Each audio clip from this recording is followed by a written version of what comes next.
I'm Bridget Cole, 35, a marketing manager in Lincoln, Nebraska, living a life I built entirely from scratch.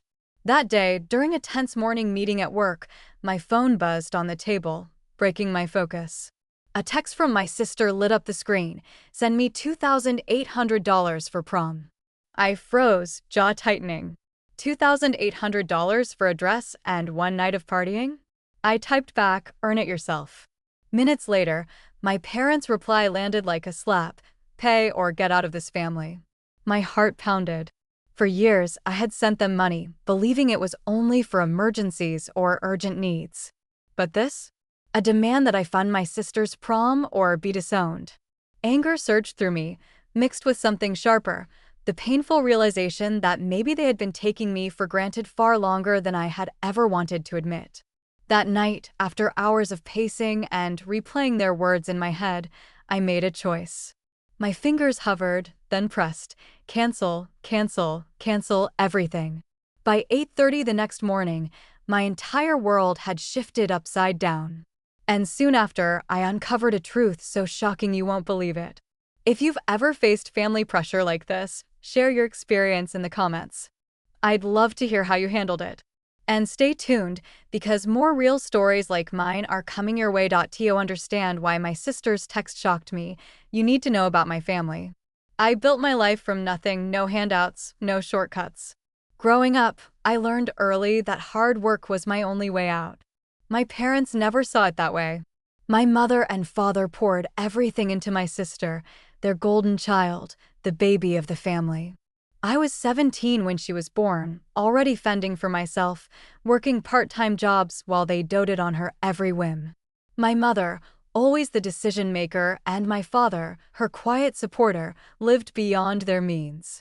They'd buy my sister designer clothes, throw lavish birthday parties, even fund her weekend trips with friends, despite their shaky finances. Their house in the suburbs of Lincoln was a constant money pit, always needing repairs they couldn't afford. Meanwhile, I was grinding through college, juggling 2 jobs, determined to make it on my own.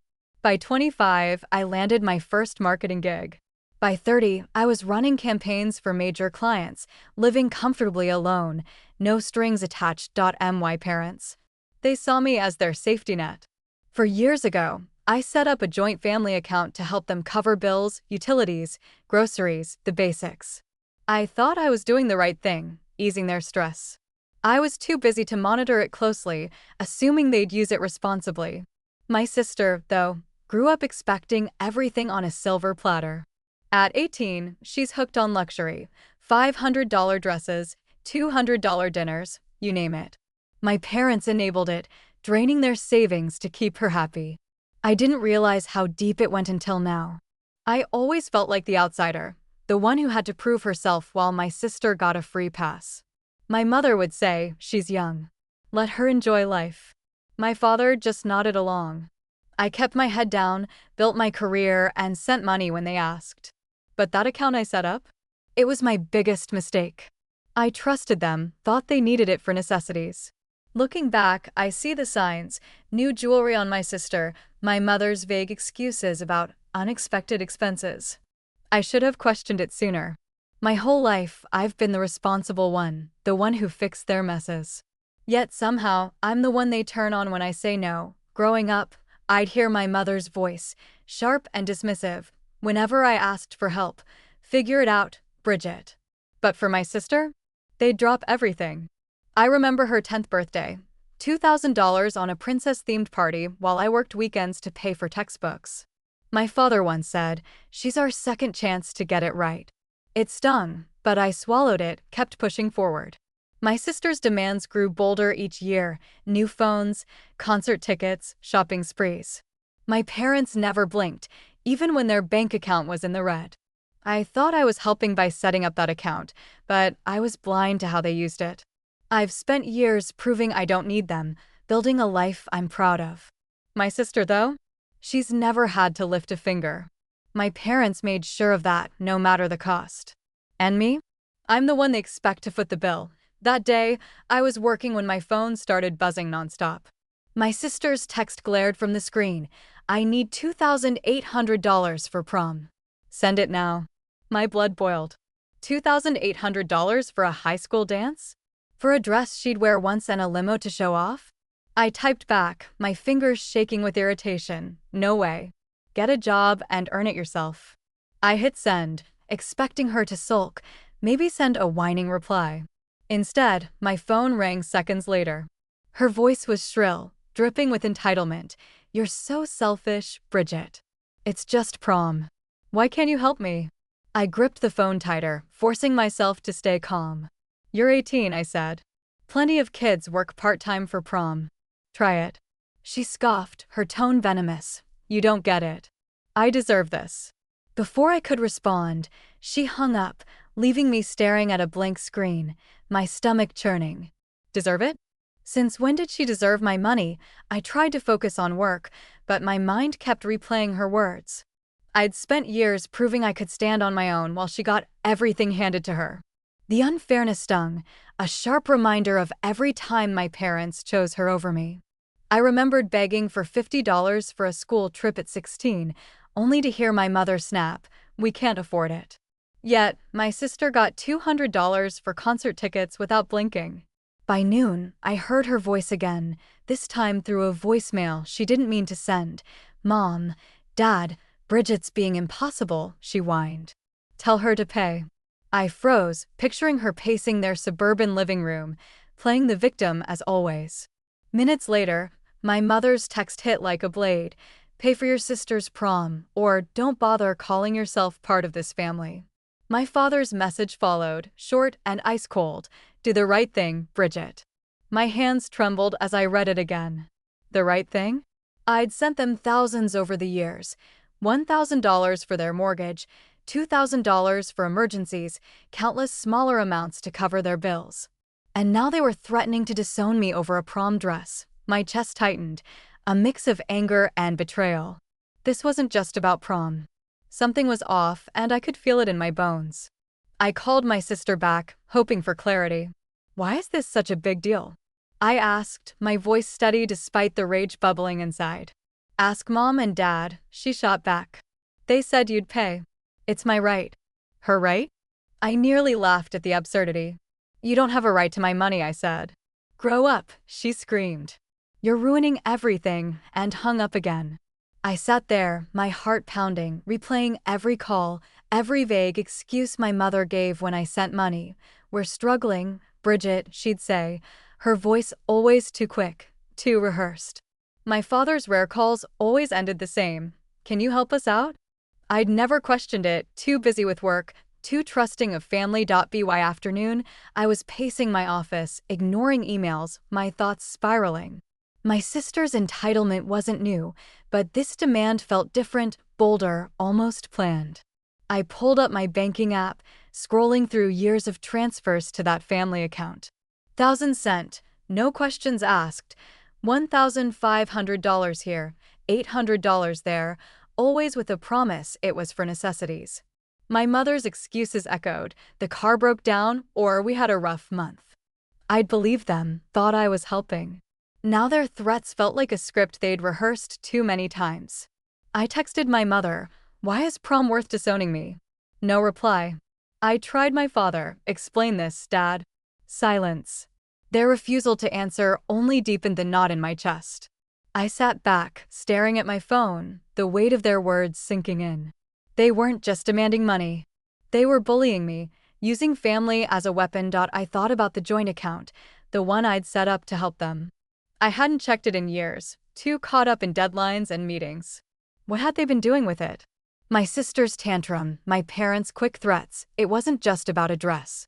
This was bigger, and I was done playing their game. After my parents' texts, I got an unusual bank notification. It was late Tuesday afternoon, and my inbox pinged with an email from the bank managing our joint family account. The subject line screamed urgency, large transaction alert. My heart sank as I opened it. A transfer of $5,000 had gone out that morning without my approval. I stared at the screen, my pulse quickening. $5,000 to where? I'd set up that account to help with their bills, not to fund mysterious withdrawals. My mind flashed to my parents' threats, their insistence I pay for my sister's prom. This wasn't a coincidence. I called my sister immediately, hoping for some explanation. What's going on with the family account? I asked, keeping my voice firm. Her response was evasive, her tone sharp. I don't know. Ask mom and dad, she snapped. Why are you always so suspicious? I pressed harder. $5,000 just vanished. You know anything about it? She laughed, a cold, dismissive sound. You're overreacting. It's probably nothing. Then she hung up, leaving me fuming. Her refusal to answer only sharpened my suspicions. She wasn't just dodging, she was hiding something. I couldn't sit still. I needed answers, and I knew I couldn't trust my family to give them. That's when I reached out to Ellen Ward, my friend and a lawyer who worked down the hall at my marketing firm. I texted her, "Can we talk? It's urgent." She replied within minutes, suggesting we meet at her office that evening. By 6:30 p.m., I was sitting across from Ellen, her desk piled with legal files. I explained the bank alert, my sister's deflection, and my parents' threats. Something's wrong with the family account, I said, my voice tight with frustration. I need to know what they're doing with it. Ellen nodded, her expression calm but focused. Let's start by pulling the account records, she said, opening her laptop. Her fingers moved quickly. Within minutes, she found a trail of transactions I hadn't seen in years. There are multiple large withdrawals, she said, her brow furrowing. Some to creditors, others to retail accounts. I leaned forward, my stomach twisting. Creditors? Retail? What kind of retail? I asked. Ellen scrolled through the records. High-end stores, boutiques, jewelry, even a travel agency. My mind raced. This wasn't about utility bills or groceries. Ellen kept digging, pulling up statements from the past year. It looks like your parents have been using the account to pay off debts, she said. Credit cards, a car loan, even a second mortgage. I felt a wave of betrayal wash over me. Debts? They'd never mentioned a second mortgage. I remembered their calls, always asking for a little help to cover unexpected costs. I'd sent money without question, thinking I was keeping their heads above water. Now I saw the truth. They'd been draining the account to prop up their lifestyle. Then Ellen pointed to another set of transactions. These are smaller but consistent, she said. Payments to clothing stores, restaurants, even a prom planner. A prom planner? My sister's $2,800 demand flashed in my mind. They've been funding her spending, I said, my voice barely above a whisper. Ellen nodded. It seems your parents have been using your money to cover their debts and give your sister whatever she wants. I sat back stunned. All those years, I thought I was helping with necessities. Instead, I'd been bankrolling their lies. I left Ellen's office with a sinking feeling. My parents weren't just pressuring me for prom money, they were hiding a pattern of deception. I needed more proof, but one thing was clear. I couldn't let this go on. The next day, I returned to Ellen's office. The room was dimly lit, her desk piled high with files, but Ellen's gaze remained razor-sharp. She pushed a stack of documents toward me, her expression grim. These are the bank records, she said. You're not going to like this. My stomach twisted as I scanned the first page. Over 4 years, $100,000 had been withdrawn from the joint family account, my money siphoned off without a word. A stab of betrayal hit me. I'd trusted them, believed I was helping with their struggles. Instead, they'd been bleeding me dry. Ellen pointed to the transaction logs. Your parents made dozens of large transfers, she said, flipping through the pages. Some went to credit card companies, others to a car loan, even a second mortgage they never mentioned. I felt my throat tighten. A second mortgage? They'd always said the house was nearly paid off. Then she showed me another section, smaller withdrawals, but constant, to boutiques, jewelry stores, and a travel agency for my sister's trips. Prom expenses, too, Ellen added, circling a $3,000 payment to a high-end event planner. My sister's $2,800 demand suddenly made sense. She'd been raised to expect my money as her own. I leaned back, my mind reeling. Every call from my mother, every plea for a little help, flashed through my head. I'd sent thousands, thinking it was for necessities, groceries, utilities, their survival. Now I saw the truth. They'd used me to fund their debts and my sister's lavish lifestyle. How could they do this? I whispered, more to myself than Ellen. She shook her head. People justify anything when they're desperate. Her words stung, but they were true. I knew what I had to do. The next morning, Wednesday, I called the bank and instructed them to close the joint account. It took 10 minutes, but each step felt like cutting a chain. I'd spent years tying myself to their problems, and now I was done. With the account frozen, I drafted an email to my parents and sister, keeping it short and cold. The joint account is closed. I know about the $100,000. No more money. I hit send, my hands steady, but my chest heavy.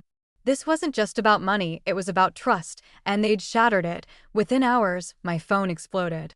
My sister called first, her voice a mix of panic and rage. "You can't do this," she shouted.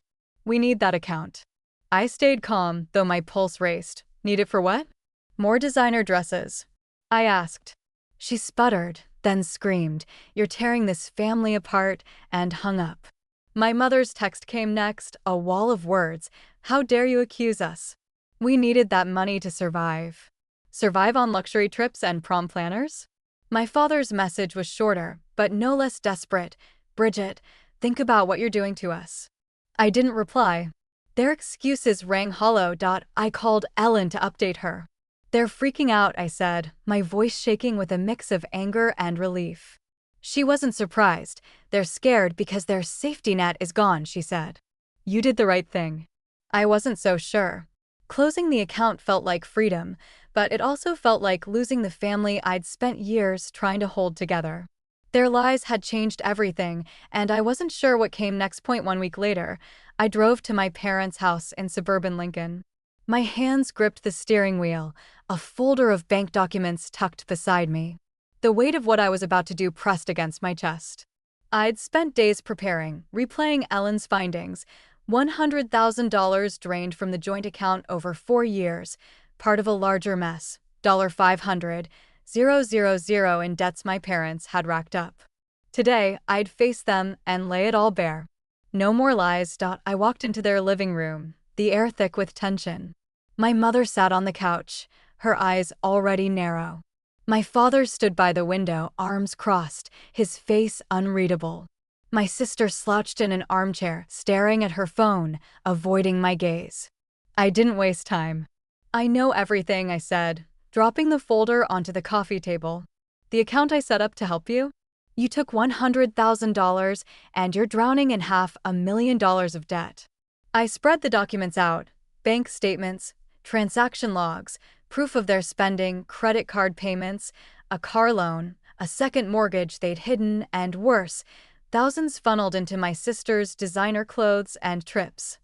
My mother's face crumpled, but not with guilt. "How could you dig into our private business?" she snapped, her voice trembling. "This is family." I felt a wave of fury. Family? I'd given them everything, and they'd used me.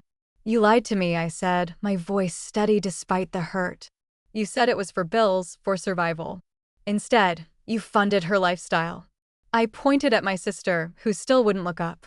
My father stepped forward, his tone sharp. "You don't understand, Bridget. We had no choice. Debts pile up. You were supposed to help us." I stared at him, stunned. "Supposed to help?" "I sent thousands every year," I said. "And you blew it on things you couldn't afford." My mother cut in, tears streaming now. "You're so selfish. We did this for her, for your sister's future." I glanced at my sister, expecting some defense, some apology. She stayed silent, her face blank, letting our parents fight her battle. That silence cut deeper than their words. She wasn't just complicit, she was entitled to it all. My father's voice grew louder. "You can't walk away from us," he said, his eyes blazing. "We're your family. You owe us." "Owe them?" The audacity burned in my throat. "I don't owe you anything," I said, my voice rising. "I closed the account. No more money. You're on your own." My mother gasped, clutching her chest like I'd struck her. "You're abandoning us," she cried. My sister finally looked up, her eyes flashing with panic, but she said nothing. I held their gazes, refusing to back down. "You abandoned me first," I said. "You used my trust, my savings, for years. The room erupted. My mother shouted about loyalty, my father accused me of betrayal, and my sister just sat there, mute, as if none of this was her fault. I gathered the documents, my hands shaking with rage and relief. "I'm done," I said, walking to the door. Their voices followed me, a chorus of anger and desperation, but I didn't turn back. I'd given them a chance to explain, and all I got was blame.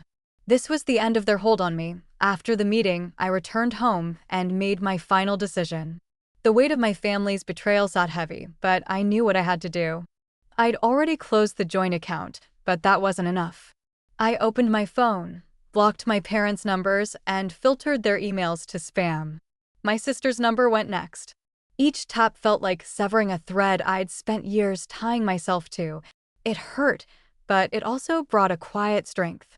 I was done being their financial crutch. Months passed, and word reached me through a distant cousin. My parents had filed for bankruptcy. The $500,000 in debts, credit cards, loans, that hidden second mortgage had crushed them. Their house in suburban Lincoln, the one they'd sworn was nearly paid off, was gone. I pictured movers hauling their furniture away, my mother crying, my father staring blankly. Part of me ached for them, but another part felt nothing. They'd built this mess, using my money to delay the inevitable. I'd given them chances, and they'd thrown them away.